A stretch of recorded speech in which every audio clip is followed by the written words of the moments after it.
ট্রাভেলসে সকলকে স্বাগত। আজ চলে এসেছি নিউ রেসিপি আলুর পরোটা নিয়ে। আলুর পরোটা করতে অনেকেই আটার সঙ্গে ময়দা মেশান, কিন্তু আমি স্বাস্থ্যের দিকে খেয়াল রেখে পুরো পরোটাটাই আটা দিয়ে বানাবো। 3 কাপ মতন আটা নিয়ে তার সঙ্গে কিছুটা নুন মিশিয়ে ভালো করে মেখে নিচ্ছি অল্প অল্প জল দিয়ে। জলটা আপনারা উষ্ণ গরমও করে নিতে পারেন।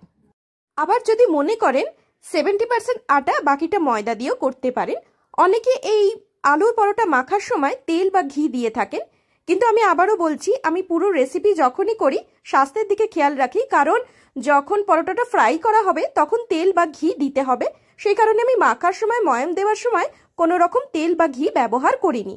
যেমন করে সাধারণভাবে আমরা আটা মেখে থাকি বা ময়দা মেখে থাকি, সেই রকমভাবেই নুন মিশিয়ে জল দিয়ে মেখে নিয়ে একটা ভেজা সুতির কাপড়ে সেটাকে ঢেকে প্রায় 30 মিনিট মতন রেখে দেবো। অনেকে মনে করতে পারেন এইভাবে ঢাকার কারণ কি? দুটো কারণ। প্রথমত, যে ময়ামটা দেওয়া হয় সেটা পারফেক্ট হয়। দ্বিতীয়ত, লুচি পরোটা বা রুটি ভালোভাবে ফুলবে। এরপর খোসা সমেত কিছু সেদ্ধ আলু আমরা করে নেবো। আমি 3টে করেছি। এক্ষেত্রে ছোট্ট একটা টিপস দিয়ে দিই, খোসা সমেত আলু যখন প্রেসার কুকারে সেদ্ধ করবেন, প্রেসার কুকার অনেক সময় কালো হয়ে যায়।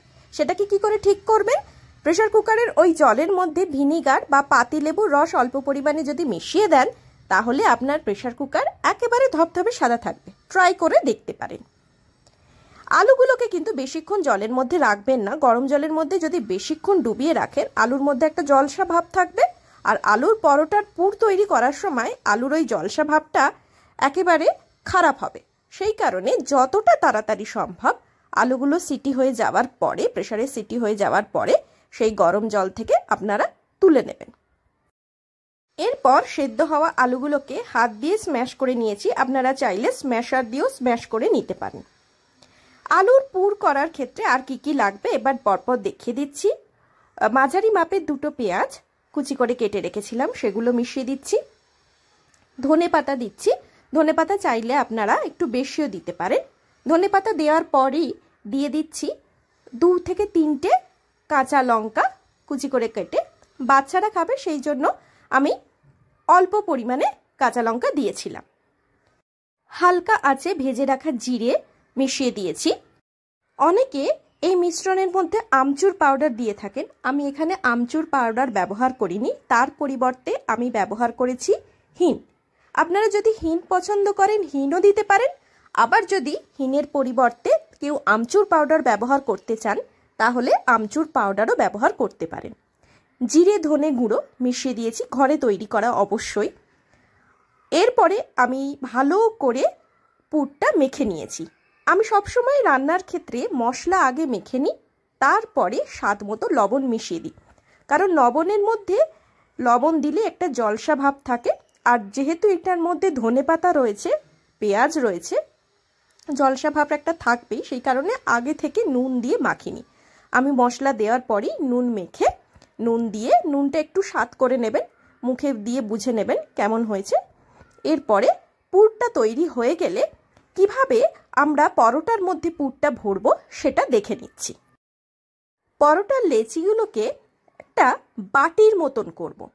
মাঝখানটা চেপে দিয়ে সাইডগুলো পাতলা পাতলা করে নেব। করে লেচিটার আকারটা একেবারে বাটির মতন হবে। ভেতরটা ক্রমশ সেন্টারের অংশটা ঢুকিয়ে দেবো এবং দুপাশটাকে চেপে চেপে ওপরের দিকে তুলে দেবো, যাতে মণ্ডটা দেখতে একেবারে ছোট বাটির মতো হয়। এরপরে ঠিক মাঝখানে আমরা যতটা সম্ভব খুব বেশি পরিমাণ আলুর পুর দেবেন না, তাহলে বেলবার সময় বা ভাজবার সময় পুরটা ফেটে বেরিয়ে যেতে পারে।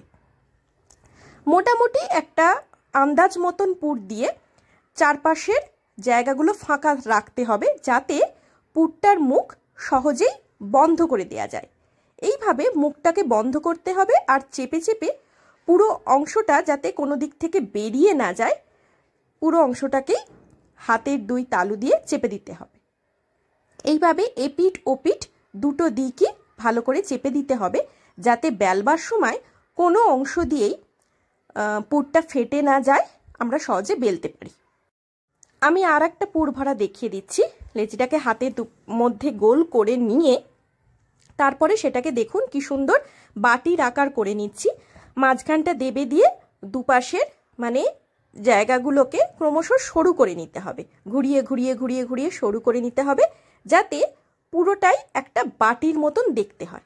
এরপরে পুর ভরে দেবেন। পুরটা আমি আগেই বলেছি খুব ফুলফিল করবেন না, একটু ফাঁকা রেখে দেবেন, যাতে পরোটার মুখটা বন্ধ করা যায় আর আমরা সহজে বেলতে পারি। বেলার সময় পুর খুব বেশি পরিমাণ দিলে কিন্তু বেলবার সময় বা ভাজবার সময়, আবারও বলছি, বেলবার সময় বা ভাজবার সময় পুর ফেটে বেরিয়ে যেতে পারে।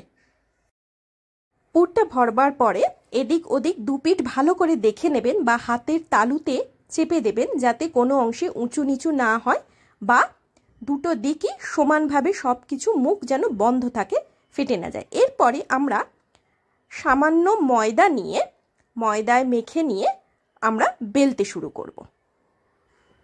আলুর পরোটার ক্ষেত্রে পুর ভরা আর বেলা এই দুটো ভীষণ গুরুত্বপূর্ণ জায়গা, তাই খুব মন দিয়ে দেখবেন। চাইলে পুরো ভিডিওটা বারবারও দেখতে পারেন, আমি পুরো প্রসেসিংটা খুব ডিটেলে দেখিয়েছি। এবারে আমরা খুব হালকা হাতে বেলবো, আর রুটির মতন ঘোরানোর চেষ্টাও করবেন না। একদিক বেলে নিয়ে আবার তুলে তুলে আর একদিক বেলতে হবে। রুটির মতন আপনারা গোল করার জন্য যদি ঘোরাতে থাকেন তাহলে কিন্তু ভেতর থেকে পেঁয়াজ, ধনেপাতা এগুলো সমস্ত বেরিয়ে যাবে, আর বেশি প্রেস করা যাবে না, খুবই হালকা হাতে। আর ময়দাটা একটু মাখাতে হবে, কারণ ময়দা না মাখালে যে একটা চ্যাটচ্যাটে ভাব থাকে সেটা হাতের মধ্যে লেগে গিয়ে বেলতে আপনাদের অসুবিধা হবে, তাই ময়দা নিতে হবে। পরে সেটাকে যখন ফ্রাইং করবেন একটু ঝেড়ে নেবেন। আপনারা নিশ্চয়ই দেখতে পাচ্ছেন আলুর পরোটা প্রায় তৈরি, আর কি সুন্দর সমস্ত দিকটা একেবারে গোল হয়ে গেছে আর কোনো দিক থেকে পুর বেরিয়ে যায়নি। এরপর আমরা কোনো রকম তেল ঘি প্রথমে দিচ্ছি না, প্রথমে প্যানটাকে গরম করে নিয়ে তার মধ্যে আলুর পরোটাটা দিয়েছি।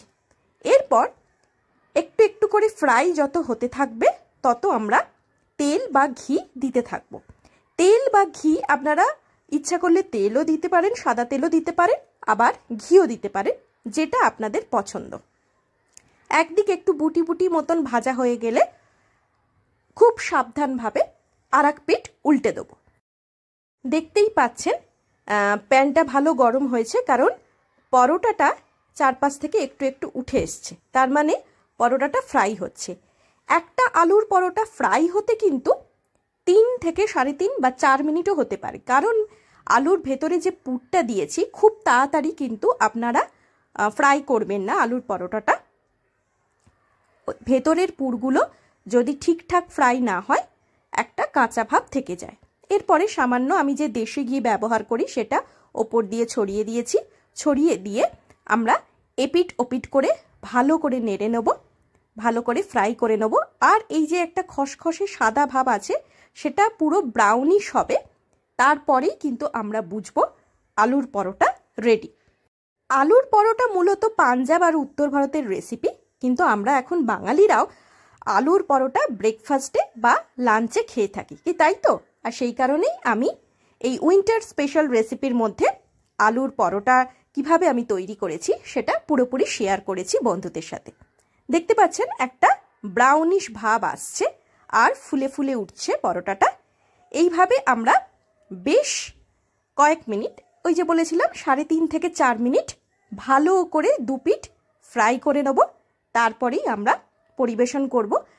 আর এই আলুর পরোটাটা যখন পরিবেশন করা হয় তখন চাটনি, দই বা আচার দিয়ে খাওয়া যায়। তাই এই রেসিপিটা একেবারে কি চটজলদিও হয়ে যায় আর খেতেও দারুণ উপাদেয় হয়। দেখছেন কিভাবে একদিকটা ফুলে ফুলে উঠছে আর আমি চেপে চেপে দিচ্ছি। এইভাবে দুপিঠ ক্রমশ ভাজতে থাকতে হবে। আর অল্প তেল, আমি একেবারে কিন্তু খুব বেশি তেল ব্যবহার করি না রান্নার ক্ষেত্রে। খুব বেশি তেল যখন প্রয়োজন হয়, প্রয়োজনে যতটুকু লাগে ব্যাস ততটুকুই। মাখার সময় আমি আগেও বলেছি, মাখার সময় সেই কারণে আমি এই সময় তেল বা ঘিটা লাগে, সেই কারণে আমি মাখার সময় আলাদা করে তেল ঘি দিইনি, ময়াম দেওয়ার সময় দিইনি। অনেক বন্ধুরা আমাকে বলেছিল আলুর পরোটা করার সময় পুর একেবারে বেরিয়ে যায়, ফেটে যায়, পরোটা ঠিকঠাকভাবে হয় না, ছিঁড়ে যায়।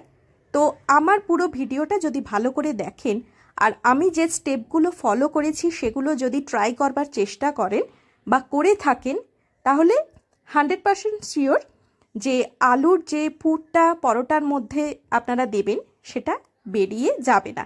এটা আমার গ্যারেন্টি বলতে পারেন। সেই কারণে এই ভিডিওটা যদি বারবার দেখেন, যাদের এরকম সমস্যার সম্মুখীন হয়েছেন যারা, বা ভয় পাচ্ছেন আলুর পুরটা কিভাবে দেবেন, আদৌ দিতে পারবেন কি না বা ফেটে বেরিয়ে যাবে কি না, তাহলে এইভাবে যদি আপনারা করে থাকেন, স্টেপগুলো ফলো করে থাকেন বা ভিডিওটা দেখে থাকেন, আমি শিওর বাড়ির সবাই খুব খুশি হবে পরোটাটা খেয়ে। আর আপনাদেরও মনে একটা শান্তি হবে যে রান্নাটা করছেন অথচ হচ্ছে না, ফেলিওর হচ্ছেন। তো এই স্টেপগুলো যদি ফলো করেন আমি যেভাবে দেখিয়েছি আর খুব সাবধানে করেন, প্রথম একটু অসুবিধা হয়তো হতে পারে, কিন্তু বারবার যদি ট্রাই করতে থাকেন তাহলে ডেফিনেট শিওর সব ঠিক হবে। আশা করি ভিডিওটা ভালো লেগেছে। যদি ভালো লেগে থাকে পুরো ভিডিওটা like, share, subscribe my channel Rumi's taste and travels. আর পরবর্তী ভিডিও নিয়ে আমি খুব শিগগিরই চলে আসছি।